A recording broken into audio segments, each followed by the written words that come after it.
정말 감사해요. 당신의 그 큰 사랑 날 위해 애쓰신.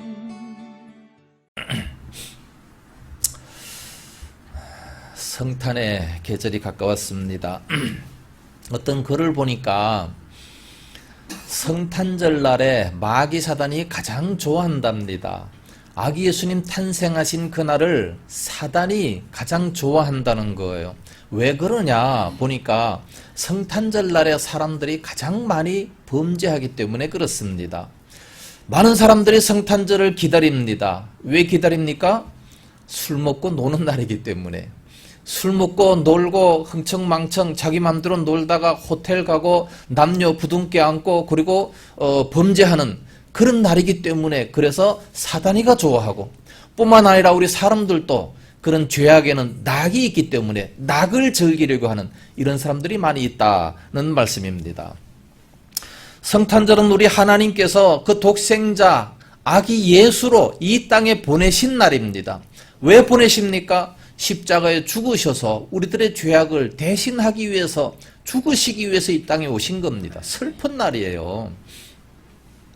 그러므로 그 예수님 탄생하신 날에 우리 모든 사람들은 동방박사처럼 뿐만 아니라 목자처럼 그 예수님께 경배할 수 있는 이런 모습이 되어야 되는데, 그렇지를 못하고 즐기기만 하려고 하는 사람들이 많아요. 그래서 크리스마스를 엑스마스라고 하지 않습니까? 엑스는 미지수입니다.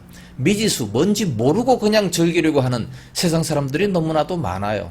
오늘날 우리들은 결코 그래서는 안 되고 주님께 경배하는 그런 날이 되어야 될 줄로 믿습니다.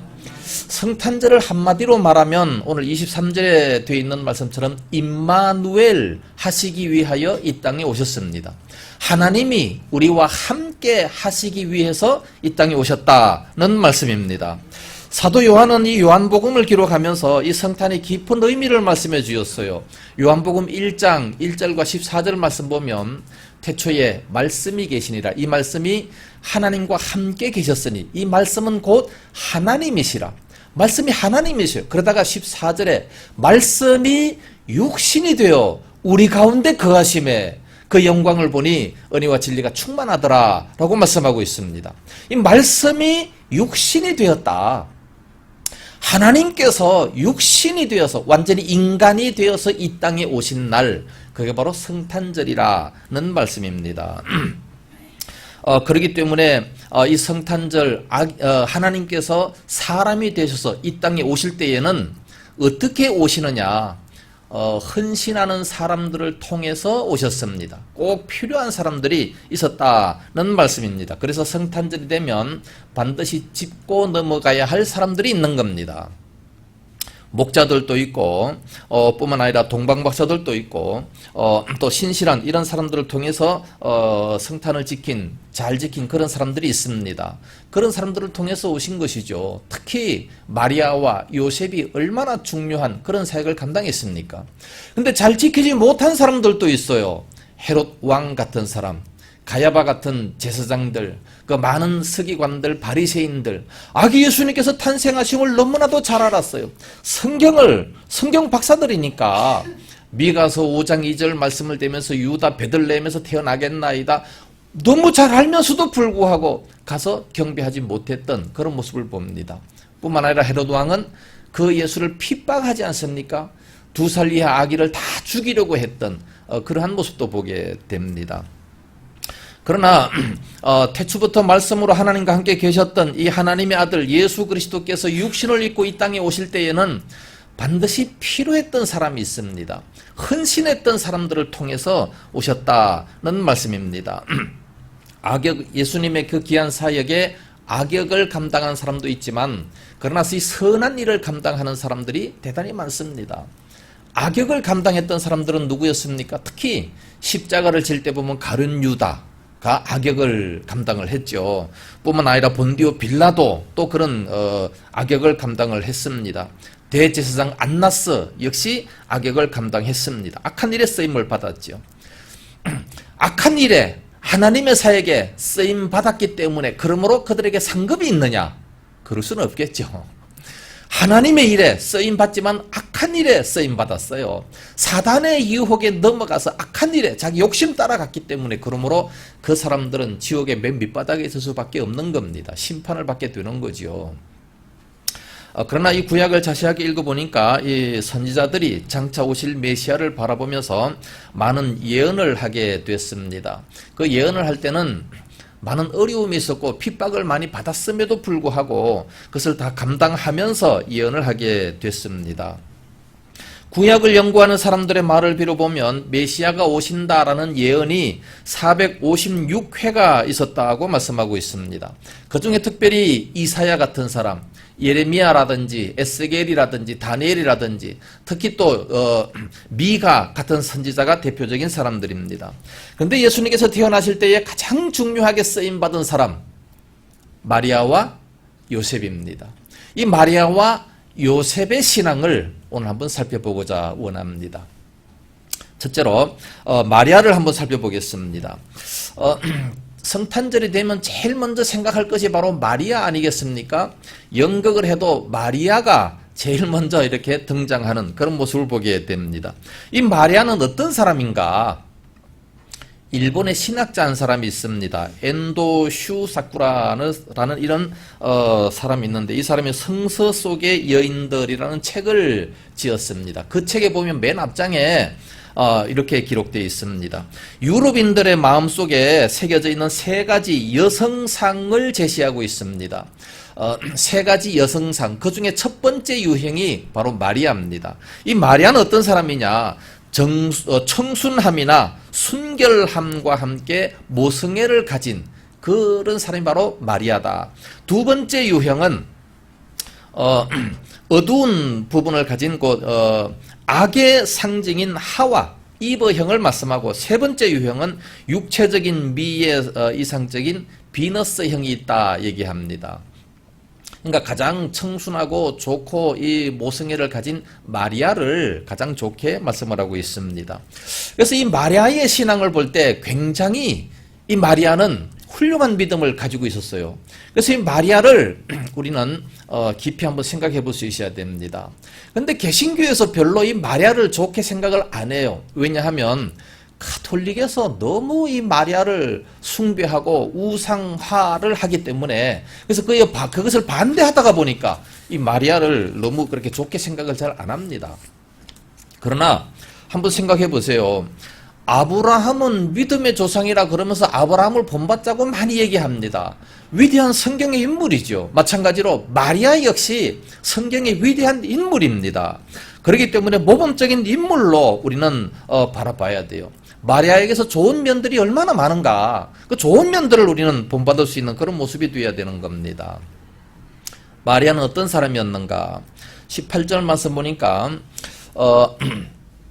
예수 그리스도의 나심은 이러하니라. 그의 어머니 마리아가 요셉과 약혼하고 동거하기 전에 성령으로 잉태된 것이 나타났다 말씀하고 있습니다.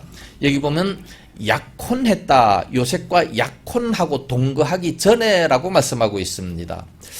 그런데 이 원문을 보면 정혼이라는 말씀이 나와요. 바른 성경에는 정혼하기 전에 그랬고 옛날에 개역 성경도 보면 정혼하기 전에 그렇게 기록이 되어 있어요. 그래서 정혼인데 요즘에 이것을 다시 새로 번역을 하다가 보니까 정혼이란 말은 우리나라에 없는데 왜 이렇게 정혼이라는 말을 썼냐? 그래서 약혼이란 말로 이렇게 다시 기록을 하게 됐습니다. 그래서 이스라엘의 이 결혼 문화를 우리가 한번 생각을 해봐야 돼요. 이스라엘의 이 결혼에 대해서 간단히 생각한다면 세 가지가 있습니다. 첫째 약혼이고 두 번째 정혼이고 세 번째 결혼입니다. 약혼이란 뭐냐? 약혼은 당사자가 어릴 때에 부모에 의해서 혹은 중매쟁이에 의해서 이미 이 사람과 이 사람끼리 서로 결혼하자 이렇게 약속하는 것이 바로 약혼입니다. 왜냐하면 그 당시에는 어린아이들은 잘 모르니까 부모들이 알아서 미리 짝지어주는 겁니다. 결혼은 너무나도 신성한 것이기 때문에 어린 저 아이가 뭘 알겠냐. 뭐 자기들은 뭐 사랑이니 애정이니 뭐 마음이 있어야 되니 뭘 별소리를 다 하지만 그것보다도 훨씬 더 중요한 아주 하나님께서 짝지어 주신 신성한 것이다. 그렇기 때문에 아이들에게 맡길 수가 없다는 거예요. 이스라엘 백성들은.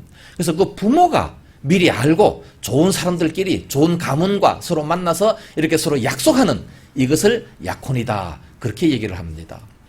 오늘날 한국 사회는 뭐 지들끼리만 좋으면 부모는 아무 상관이 없고 지들끼리 그냥 둘이 그냥 가서 살면 되는 것으로 생각하고 있습니다. 이런 것을 본다면 이스라엘의 약혼 문화가 참 굉장히 좋다라고 볼 수 있어요. 그 다음에 두 번째 정혼이라는 것이 있습니다. 이 정혼은 약혼을 공식화하고 랍비에게 가서 서약하는 단계입니다.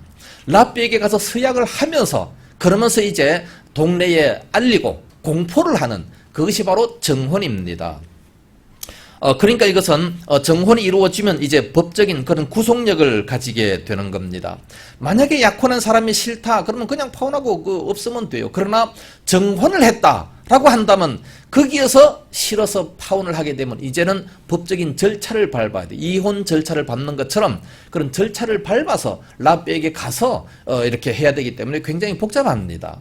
그러니까 정혼이라는 것이 있어요. 그 다음에 이제 결혼이 있는데 이 결혼은 정혼식을 하고 난 이후에 한 1년 정도 있다가 1년 정도 안에 해야 되는데 대부분 1년 그 끝부분 정도 가서 이제 결혼을 하게 됩니다. 이 결혼을 할 때는 이제 잔치를 하게 되는 거지요. 사람들을 불러다가 잔치를 하면서 우리가 이렇게 결혼합니다. 함께 삽니다. 라는 그런 단계가 있습니다. 근데 만약에 돈이 없는 사람들은 이 잔치를 안 해도 돼요. 그러니까 결혼을 안 해도 되는 겁니다. 결혼을 안 하고 그냥 정혼한 상태여서 같이 살아도 되는 거예요. 왜냐하면 랍비와 하나님과 이미 약속이 다 이루어졌기 때문에. 그래서 결혼이라고 하는 것은 동네 사람들을 불러다가 잔치하는 그것을 이제 결혼이다 이렇게 생각을 합니다. 그런데 지금 이 요셉과 마리아는 정혼한 사이다는 말씀이에요. 이 정혼이라는 말이 없기 때문에 그러므로 새로 이렇게 개정개혁 성경을 기록하면서 약혼이다 이렇게 기록을 해놨습니다.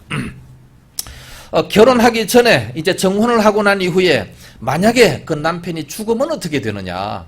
그러면 과부 처녀가 되는 거예요. 과부 처녀. 처녀가 무슨 과부가 있나? 그렇지만 이미 정혼을 했기 때문에 그러므로 과부 처녀가 된다는 말씀입니다. 약혼과 정혼을 비교해보면 우리나라식으로 본다면 이 정혼은 사회적으로 약혼과 같고 법적으로는 결혼과 같은 그런 관계가 바로 정혼입니다. 그런데 어느 날 정혼하고 난 이 마리아에게 천사가 나타났어요. 천사가 나타나가지고 누가복음 1장 28절 말씀 보면 은혜를 받은 자여 평안할지어다 주께서 너와 함께 하시도다. 그런 말을 들을 때에 아니 이런 말을 들어본 적은 처음입니다.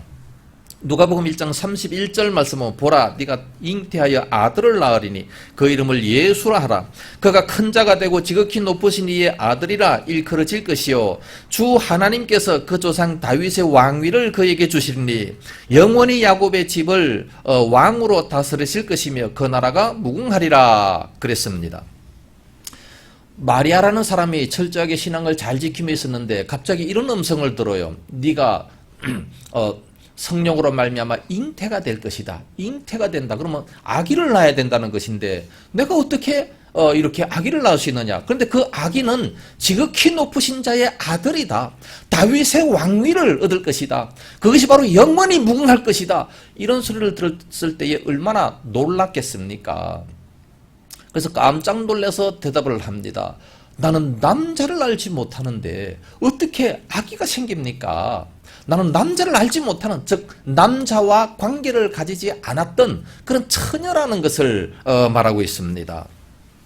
도무지 이해가 안 돼서 그렇게 얘기하는 거 아니겠습니까? 남자와 동침한 적이 없는 처녀입니다. 동정녀입니다. 그런데 이 순결한 처녀가 어떻게 해서 아기가 태어나겠습니까? 세상에서는요 아기가 태어나려면 남녀 관계를 통해서 그러니까 부정모혈을 통해서 태어나게 됩니다. 남자의 정자와 엄마의 그 혈을 통해서 그래서 아기가 태어나게 되는데 그런 사실이 없는 처녀 동정녀였다 말씀하고 있습니다. 나는 남자를 알지 못하는데 어떻게 그런 일이 있을 수 있겠습니까? 그랬더니 또다시 천사가 자세하게, 가브리엘 천사가 자세하게 말씀을 해줍니다. 누가복음 1장 35절 말씀 보면 성령이 내게 임하시고 지극히 높으신 이의 능력이 너를 덮으시리니 이러므로 나실 바 이는 하나님의 아들이라 일컬음을 받으리라. 나실 바 그 사람의 이름은 바로 하나님의 아들이다. 예수님이라는 것을 정확히 말씀해 주고 있습니다. 그러면서 대저 하나님의 말씀은 능치 못하심이 없느니라. 하나님께서 말씀하셨기 때문에 반드시 그대로 될 것이라는 것을 말씀하고 있어요. 그때 마리아는 어떻게 응답합니까? 하나님의 말씀대로 내게 이루어지이다 라고 대답을 하고 끝납니다. 이 마리아의 참 이 을 보게 됩니다. 만약에 그렇게 대답을 했다면 그 당시 어떻게 되겠습니까? 처녀가 임신을 했다는 거예요. 어떻게 되겠어요? 돌에 맞아 죽는 거죠, 당시에.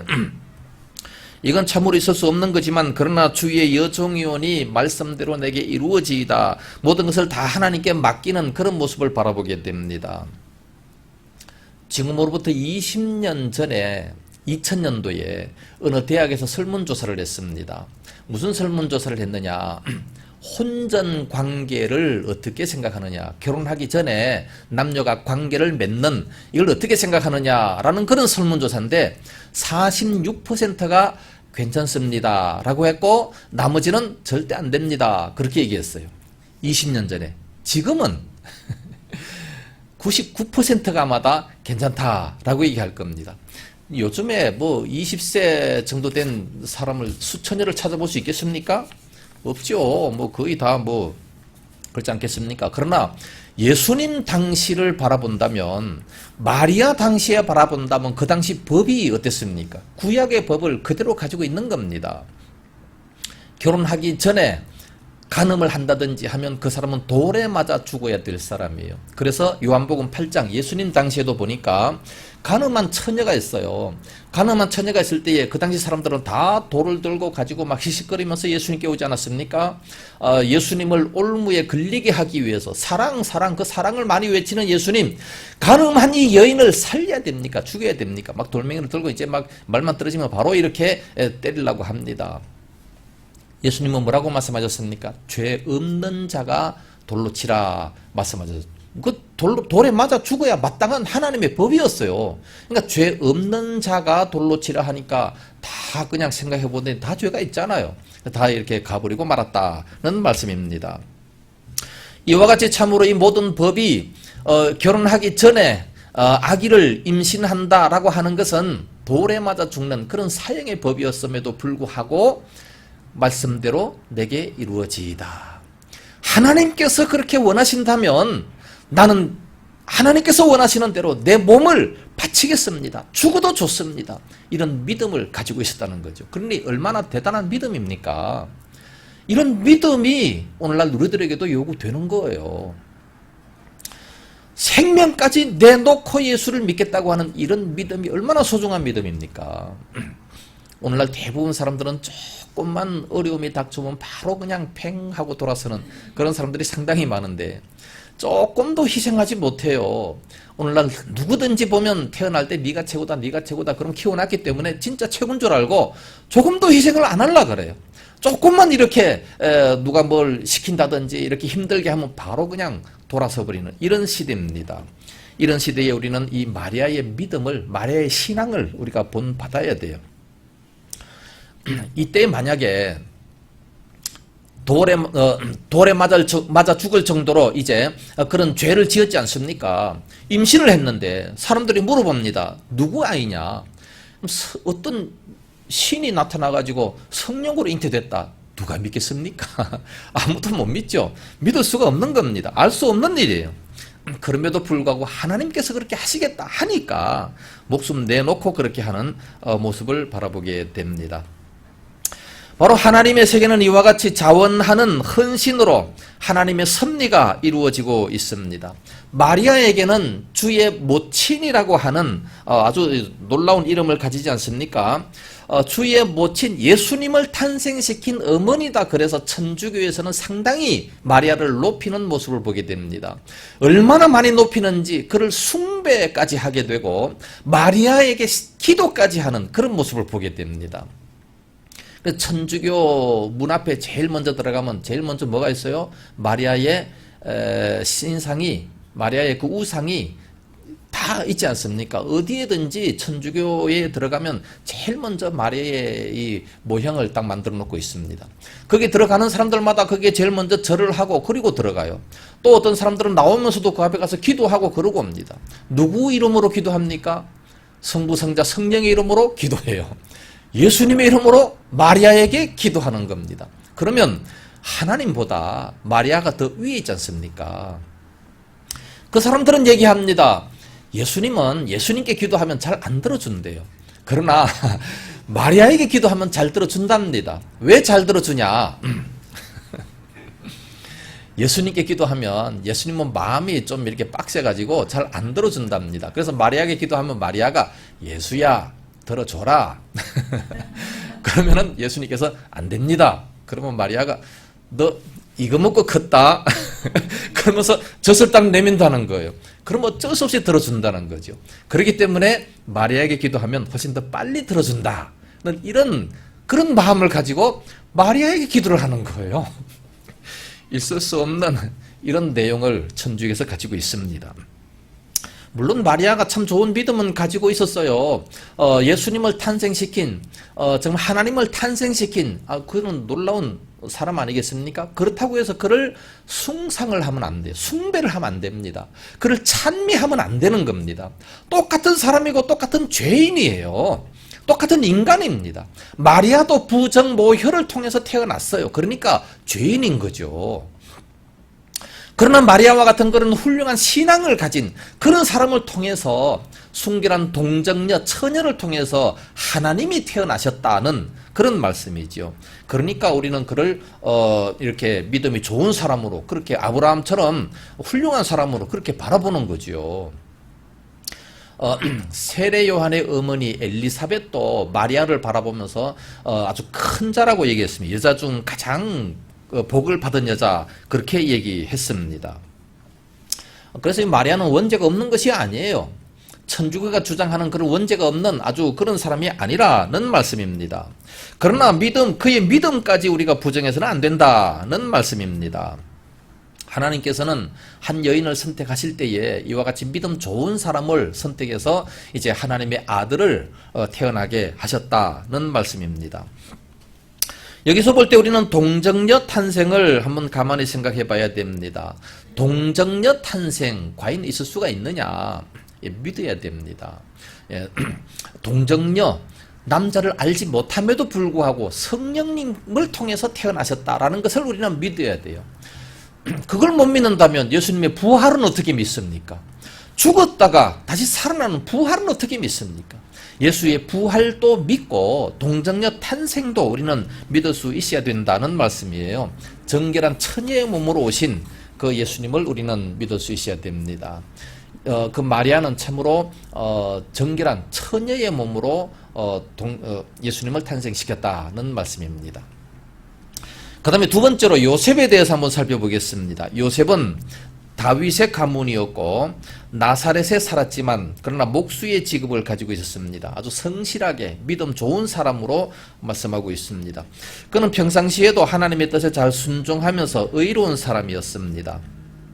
마리아와 이제 정혼한 사이였고 이제 조금 있으면 마리아와 결혼해서 함께 살 그런 미래를 내다보고 있습니다. 함께 이제 행복을 꿈꾸는 그런 사람이었습니다.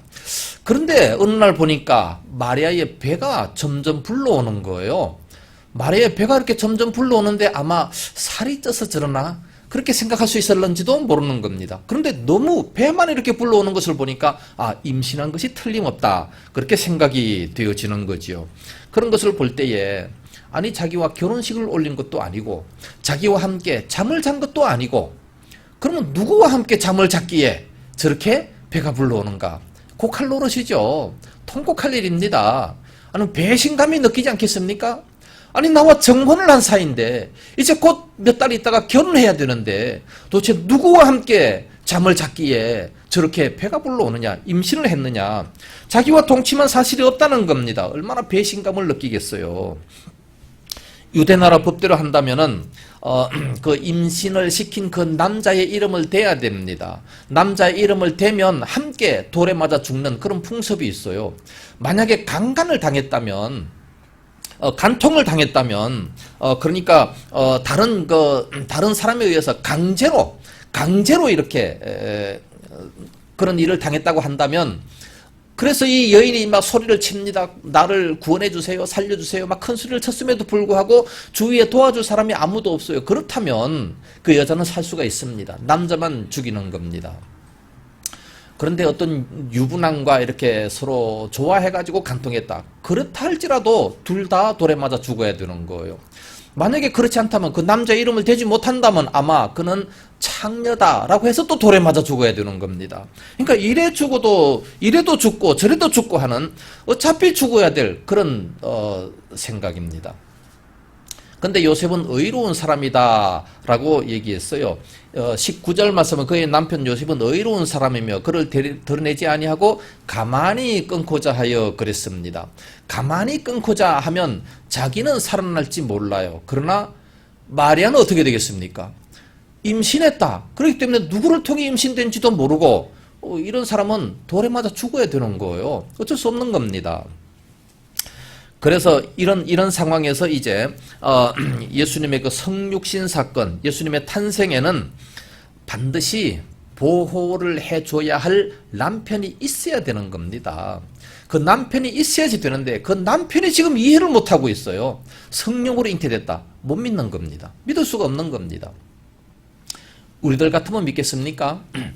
아니 그 배가 불러오고 있어요. 그 도대체 누구 아이냐 물어보니까, 아니 밤에 신께서 나타나가지고 성령으로 잉태될 것이라 그랬는데 내가 깨고 보니까 이렇게 임신이 돼가지고 지금 이렇게 배가 불러오고 있어요. 누가 믿겠어요? 아무도 안 믿죠. 나도 못 믿겠습니다. 요새도 못 믿죠. 아무도 못 믿습니다. 이런 사이에 지금 하나님께서 가만히 바라볼 때 마리아가 죽으면 어떻게 되겠습니까? 그 아기도 함께 죽는 거 아니겠어요? 그래서 누구 아이냐고 추궁을 아무리 해봤자 안 되는 겁니다.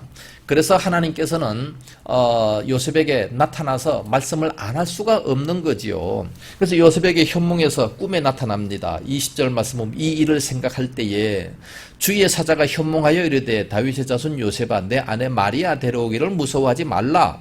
그에게 잉태된 자는 성령으로 된 것이라. 아들을 낳으리니 이름을 예수라 하라. 이는 그가 자기 백성을 그들의 죄에서 구원할 자이심이라 하니라 말씀했습니다. 마리아를 통해서 태어날 사람은 바로 예수, 하나님의 아들이라는 사실을 알게 됐습니다. 메시아라는 사실을 알게 됐습니다. 자기 백성을 구원해야 될 그런 메시아라는 사실을 알게 됐지요. 이스라엘의 왕이라는 사실을 알게 됐습니다. 그래서 그것을 다 받아들이는 겁니다. 그래서 이와 같이 계시는 쌍방으로 나타나야 된다는 말씀이에요. 혼자에게만 계시하면, 그래서 이걸 믿으라 아무리 얘기해도 요셉이 못 믿으니까 계시는 쌍방으로 나타나게 됩니다. 요셉에게도 나타나고 마리아에게도 나타나고, 그래야 확실히 알고 둘이 합력해서 선을 이룰 수가 있는 겁니다.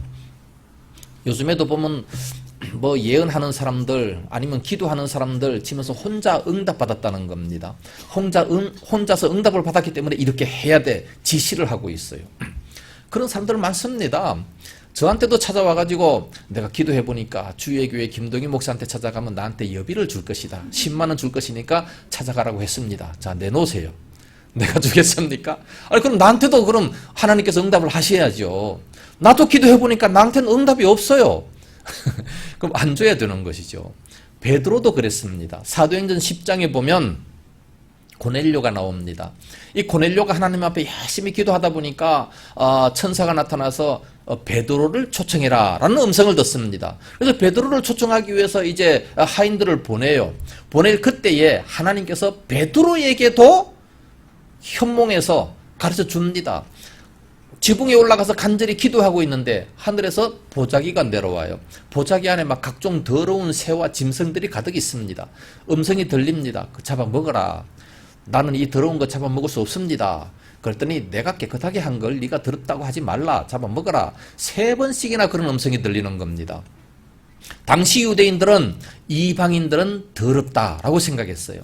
이방인들은 더럽고 지옥의 장작개비고 아주 멸시하고 아예 상종을 안 합니다. 대화를 안 합니다. 그런데 지금 이방인 고넬료가 찾아왔어요. 고넬료가 찾아오면 같이 가서 말씀을 전해야 되는데 안 갈 거 아니겠어요? 이 유대인들은 안 갑니다. 대화를 안 하니까.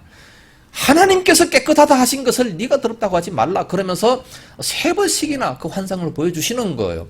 아, 하나님께서 이방인들도 구원하시려나 보다. 그러면서 가지 않습니까? 가서 거기에서 이제 사실 자초지종을 다 얘기를 하는 겁니다. 서로 자초지종을 다 얘기해서 복음을 전하니까 그들에게도 성령이 임하고 뭐 방언을 말하고 막 난리가 나지 않습니까?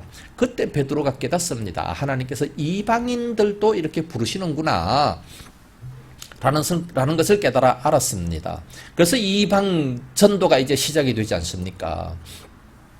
이와 같이 쌍방으로 하나님께서 계시를 주셔야 돼요. 그래서 마리아에게 또는 요셉에게 이렇게 같이 계시를 주게 됩니다.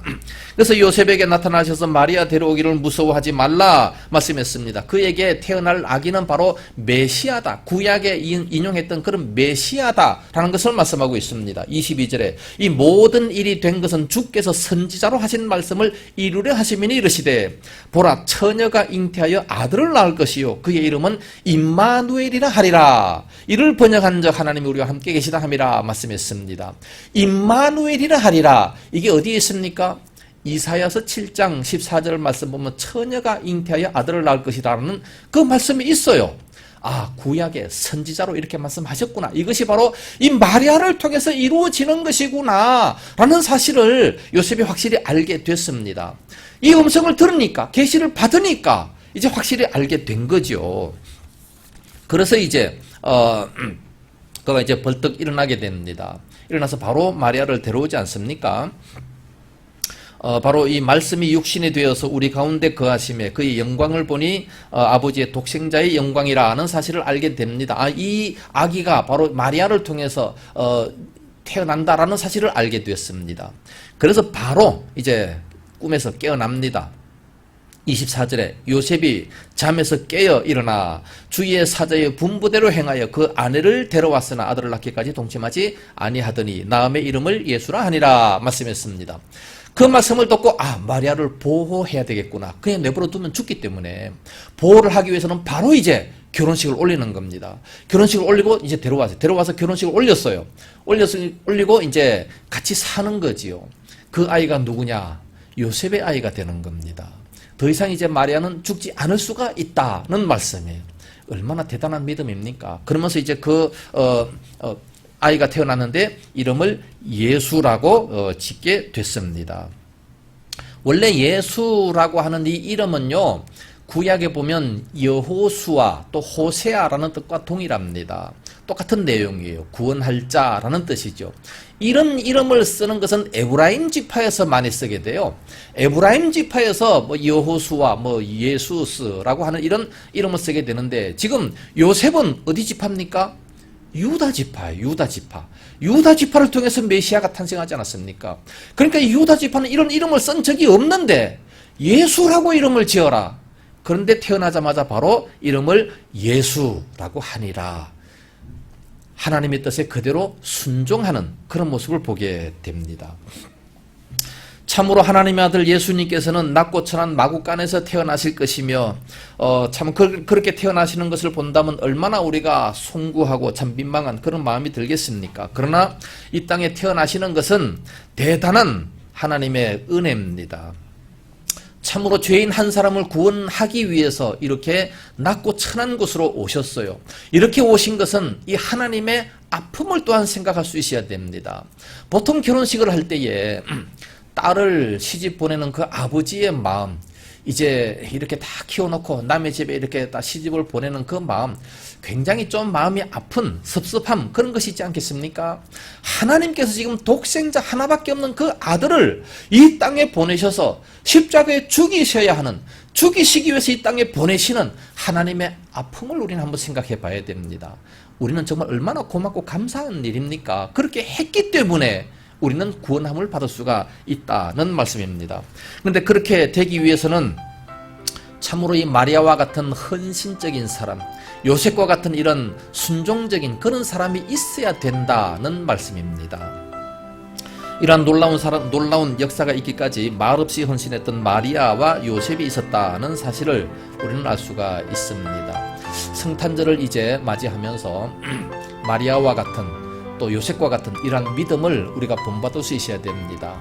세상 사람들처럼 알지 못하고 그저 떠들썩하고 술 마시고 즐기는 날이 아니라 이런 사람들을 통해서 아기 예수님 탄생하셨는데 왜 탄생하셨는지를 알고 또 그 예수님 앞에 가서 경배할 수 있는 이런 모습이 되어야 되겠고, 우리들도 또 하나님 앞에 아름답게 쓰임받기 위해서는 요셉처럼 마리아처럼 순종할 수 있는, 헌신할 수 있는 이런 모습이 되어야 될 것입니다.